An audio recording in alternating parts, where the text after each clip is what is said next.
વડોદરામાં અટલાદરા વિસ્તારમાં અકસ્માતની ઘટના થાર ચાલકે અડફેટે લીધો હતો। અકસ્માતમાં યુવકનું ઘટના સ્થળે જ મોત નીપજ્યું છે।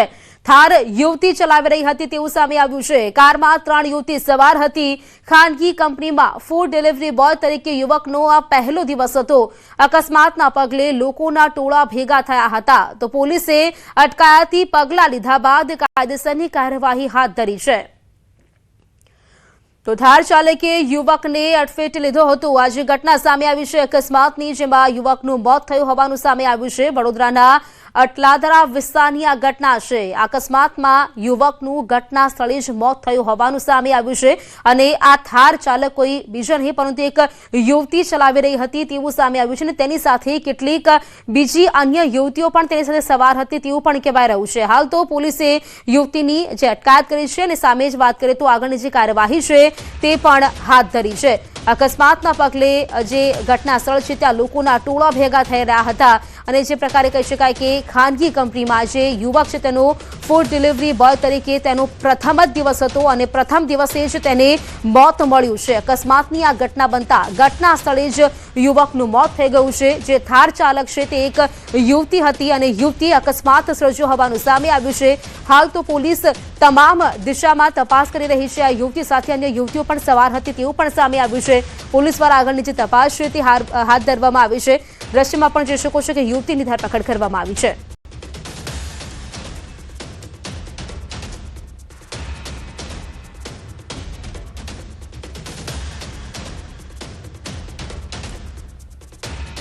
તો મારી સાથે અટલાદરા પોલીસ સ્ટેશનના પીઆઈ એમઆર સંઘાડા તેઓ થોડીક ક્ષણોમાં જોડાશે। અત્યારે તો કહીએ કે ટેકનિકલ કારણોસર સંપર્ક નથી થઈ શક્યો, પરંતુ અકસ્માતની જે ઘટના બની હતી અકસ્માતના પગલે લોકોના ટોળા ભેગા થયા હતા।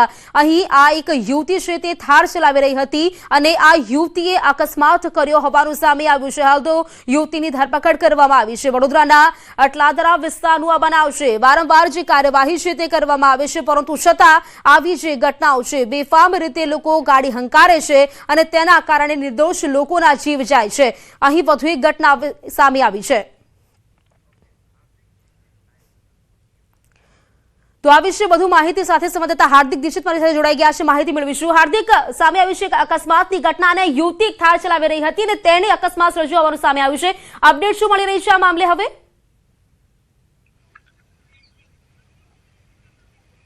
બિલકુલ, જો સમગ્ર મામલે અપડેટની વાત કરવામાં આવે તો પોલીસ દ્વારા યુવતી સામે અટકાયતી પગલાં લેવામાં આવ્યા છે। અને બીજી વાત કે ગઈકાલે રાત્રે જ્યારે જે ત્યાંના સ્થાનિક લોકો છે, પરિવારના સભ્યો છે, તેમના દ્વારા આરોપ લગાવવામાં આવ્યો હતો કે યુવતી નશાની હાલતમાં હતી, ત્યારે યુવતીનું મેડિકલ ચેકઅપ કરવાની પણ પ્રક્રિયા જે છે તે પોલીસ દ્વારા હાથ ધરવામાં આવી છે। પ્રીતિ, ખાસ કરીને આપણે વાત કરીએ તો તમે પોતે પણ જાણો છો કે વડોદરા શહેરમાં છેલ્લા ઘણા દિવસોથી, ઘણા મહિનાઓથી કહી શકાય કે રોજે રોજ અકસ્માતની વણઝાર જે છે તે જોવા મળે છે અને નિર્દોષ લોકો જે છે તે પોતાનો જીવ ગુમાવે છે। ત્યારે ગઈકાલે સનફાર્મા રોડ પર આ જ પ્રકારની ઘટના જે છે તે બની હતી। ગાડીની સ્થિતિ જોઈને તમને એક અંદાજો આવશે કે ગાડી કેટલી હદે પૂરપાટ ઝડપે યુવતી હંકારતી હશે। અને બીજા એક ચોંકાવનારા દ્રશ્યો બતાવીએ કે ગાડી જ્યારે બાઇક સાથે જોરદાર ટક્કર વાગી ત્યારે યુવકનું માથું જે છે કે આ જગ્યા તમે જે જોઈ રહ્યા છો ત્યાં ભટકાયું હતું અને એના કારણે જ યુવકનું ઘટના સ્થળ પર મોત નીપજ્યું હતું।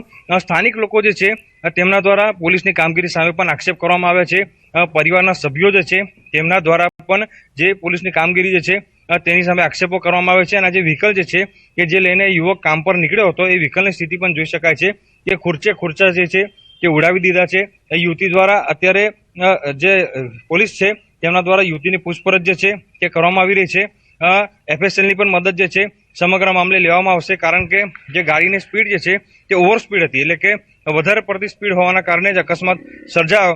યુવતીએ સ્ટીયરિંગ પરથી કાબુ ગુમાવ્યો અને નિર્દોષ જે યુવક જે છે તેનો જીવ ગયો। પરિવારને એમ પણ કહેવું છે કે યુવક જે છે આશાસ્પદ હતો, પરિવારનો એકમાત્ર કમાવ દીકરો હતો અને તે રાત્રિ દરમિયાન જે છે તે એક ખાનગી ફૂડ ડિલિવરી કંપનીમાં ગઈકાલથી જ કામે લાગ્યો હતો અને જે દિવસે તે કામે લાગ્યો એ જ દિવસે તેને કાર્ડ જે છે તે ભરખી ગયો છે।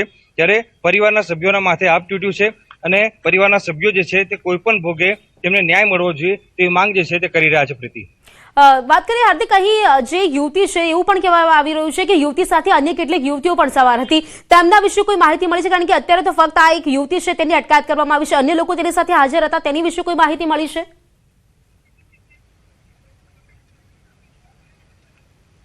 બિલકુલ દીજો આ જ વસ્તુ જાણવાનો આ માહિતી લેવાનો પ્રયત્ન જે મૃતકના પરિવારજનો છે તેમના દ્વારા ગઈકાલ રાત્રે જ કરવામાં આવ્યો હતો, પરંતુ મેં અગાઉ કીધું પ્રમાણે કે જે પરિવારના સભ્યો છે તેમને પોલીસની કામગીરી સામે જે નારાજગી જે છે તે જોવા મળી રહી છે, કારણ કે તેઓ કહી રહ્યા છે કે આરોપી કોણ છે તે અંગેની માહિતી જે છે હજી સુધી પરિવારના સભ્યો જે છે તેમને આપવામાં નથી આવી।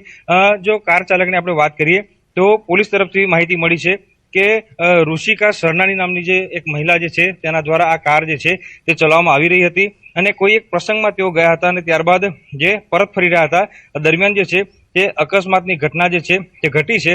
પરંતુ મેં કીધું પ્રમાણે કે ખરેખર આરોપી કોણ છે તે અંગે પરિવારના સભ્યો અજાણ છે અને પરિવારના સભ્યોએ જ શંકા વ્યક્ત કરી રહ્યા છે કે પોલીસ દ્વારા જે છે તે આરોપીઓને છાવરવાનો પ્રયાસ જે છે તે કરવામાં આવી રહ્યો છે।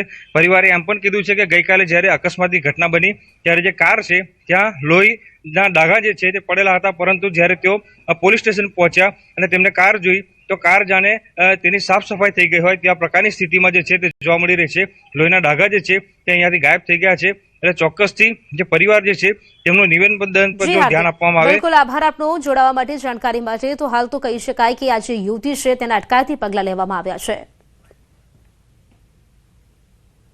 મને એવું લાગે છે ગાડી એટલી સ્પીડમાં હતી કે બરોડામાં એટલી સ્પીડમાં ગાડી ચલાવવું જ ના જોઈએ, આમ તો એટલો ગુનો દાખલ થવો જોઈએ। અને બીજી ગાડી તમે જોઈ શકો છો ગાડીના હાલત પરથી ખબર પડે ગાડી કેટલી સ્પીડમાં હશે। આજે બે ગાડીને એટલો કચુંબર થઈ ગયો છે કે ન જોવી જેવી વાત થઈ ગઈ છે। આ એટલે બધું ઘટના સ્થળ પછી થયું છે। મારો ભાઈ ઘટના સ્થળ પર જ મૃત્યુ પામેલ છે। અમારી શંકા છે કે નશો કર્યો છે તો જ આટલી સ્પીડમાં ગાડી કોઈ છોકરીઓ ભગાવે। અમદાવાદમાં લૂંટારુઓ બેફામ બન્યા છે। વસ્ત્રાપુરમાં ચેઇન સ્નેચિંગનો પ્રયાસ કરવામાં આવ્યો છે। માનસી 4 રસ્તા પાસેનો આ બનાવ છે, જેમાં ઘટનાના સીસીટીવી ફૂટેજ પણ સામે આવ્યા છે। બાઇક પર આવેલા બે યુવકોએ ચેઇન તોડવાનો પ્રયાસ કર્યો। બાઇક પરથી પટકાતા મહિલાને ઈજા પહોંચી છે। સ્થાનિકોએ ચેઇન સ્નેચરોને ઝડપી પોલીસને સોંપ્યો। વસ્ત્રાપુર પોલીસે આ બંનેની ધરપકડ કરી છે અને આગળની જે કાર્યવાહી છે તે હાથ ધરી છે। બે યુવકોએ ચેઇન તોડવાનો પ્રયાસ કર્યો, જેના સીસીટીવી ફૂટેજ પણ સામે આવ્યા છે। જાણકારી મેળવીશું સંવાદદાતા ઋત્વિજ પાસેથી। ઋત્વિજ, ચેઇન સ્નેચિંગની ઘટના વસ્ત્રાપુરમાં, જાણકારી શું આ મામલે? જી પ્રીતિ, વાત કરીએ તો બનાવ છે તો વસ્ત્રાપુર માનસી સર્કલ પાસેનો બનાવ છે, જ્યારે આ દંપતી જે પોતે જઈ રહ્યા હતા તે દરમિયાન બાઇક પર આવેલા શખ્સોએ ચેઇન સ્નેચિંગ કરવાનો પ્રયાસ કર્યો હતો, જેમાં જે મહિલા છે તે મહિલા રોડ પર પટકાઈ હતી અને જે ચેઇન સ્નેચિંગ કરનાર યુવક છે તે પણ પટકાયો હતો અને ત્યારબાદ આસપાસના લોકોએ તેને ઝડપીને પોલીસ હવાલે કર્યો હતો। હાલમાં પોલીસ દ્વારા આ સમગ્ર મામલે ફરિયાદ નોંધીને બે આરોપીઓની ધરપકડ કરવામાં આવી છે। ઋત્વિજ, આભાર આપનો જાણકારી આપવા માટે। મહેસાણાના નિવૃત્ત ક્લાસ 1 અધિકારીએ સાઉદી અરામકોમાં નોકરીની લાલચ આપીને 4 લાખની છેતરપિંડી આચરી છે। ઓએનજીસીના નિવૃત્ત ક્લાસ 1 અધિકારીએ નોકરી અપાવવાના બહાને એક યુવક સાથે રૂપિયા 4 લાખની છેતરપિંડી આચરી હોવાની ફરિયાદ નોંધાઈ છે।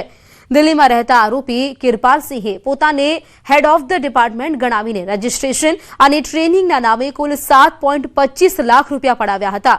જો કે નોકરી ન મળતા અને શંકા જતા ફરિયાદીએ નાણાં પરત માંગ્યા હતા, જેમાંથી આરોપીએ 3.25 લાખ પરત કર્યા હતા, પરંતુ બાકીના 4 લાખ ન આપીને ફોન બંધ કરી દીધો હતો, જેને લઈને અંતે આ મામલે મહેસાણા એ ડિવિઝન પોલીસ મથકે વિશ્વાસઘાતની ફરિયાદ દાખલ કરવામાં આવી છે। અમે એમના ઘરે મળવા ગયા ત્યારે એમણે અમને એવી વાત કરી કે તારે નોકરી કરવી છે તમારા દીકરાને? તો અમે હા પાડી। મારા દીકરાએ કીધું મામા આ તો બહુ સારી વર્લ્ડની કંપની છે, તો એમાં કોણ નોકરી ના કરે, હું કરવા માટે તૈયાર છું।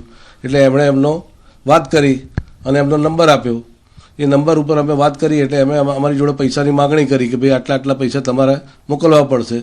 એ રીતે અમે કુલ એમને 7.25 લાખ રૂપિયા આપેલા। બનાસકાંઠાના મુખ્ય મથક પાલનપુરમાં તંત્રની ઘોર બેદરકારીથી લોકો ત્રાહિમામ પોકારી ઉઠ્યા છે। પાલનપુરમાં ધણિયાણા ચોકડીથી શહેર તરફના મુખ્ય માર્ગ પર છેલ્લા 3 મહિનાથી ભૂગર્ભ ગટરની કામગીરી અત્યંત ધીમી ગતિએ ચાલી રહી છે, જેના કારણે સૌથી વધુ ગામડાઓને જોડતો આ રસ્તો બિસ્માર હાલતમાં છે। તંત્ર અને કોન્ટ્રાક્ટરની આ ઢીલી નીતિના પગલે હજારો વાહન ચાલકો હાલાકી ભોગવી રહ્યા છે, તો બીજી તરફ ધૂળ અને ખાડાઓના સામ્રાજ્ય વચ્ચે સ્થાનિક વેપારીઓનો ધંધો રોજગાર પણ ઠપ થઈ ગયો છે। રોષે ભરાયેલા વેપારીઓ અને રહીશોએ ચીમકી ઉચ્ચારી છે કે જો ટૂંક સમયમાં કામગીરી પૂર્ણ કરવામાં નહીં આવે તો તેઓ રસ્તા રોકીને ઉગ્ર આંદોલન કરશે। આજુબાજુના લગભગ 100 થી વધુ ગામડાઓ, શાળાઓ, સોસાયટીઓ બધે અહીંથી પસાર થાય છે। પછી એક બીજો રસ્તો છે ધન્યાણા ચોકડી રામપુરા ચોકડી, ત્યાં આગળ ડમ્પિંગ સાઇડ આવેલી છે, તે રસ્તો પૂરો બ્લોક છે. એટલે આ મુખ્ય માર્ગ છે અને આ મુખ્ય માર્ગની ઉપર ગટર લાઇનનું કામ ચાલુ છે છેલ્લા 2.5 મહિનાથી. હવે આ 2.5 મહિનાથી કામ ચાલુ છે, હજુ 450 મીટર જેટલું કામ અંદાજે પટ્યું છે અને વેપારીઓ એટલા પરેશાન છે કે ન પૂછો વાત. શાળાના બાળકો સમયસર પહોંચી શકતા નથી, ઇમરજન્સી કોઈ ગાડી આવે તો બી અંદર ફસાઈ જાય છે. કે આજુબાજુ 100 ગામડાની પબ્લિક દિવસે અહીંયાથી આવર જવર થતી હોય, નાના સ્કૂલના વિદ્યાર્થીઓ જે એક્ટિવા લઈને જતા હોય એમને બી વારે વારે અકસ્માત થતા હોય છે અહીંયા રોડ ઉપર.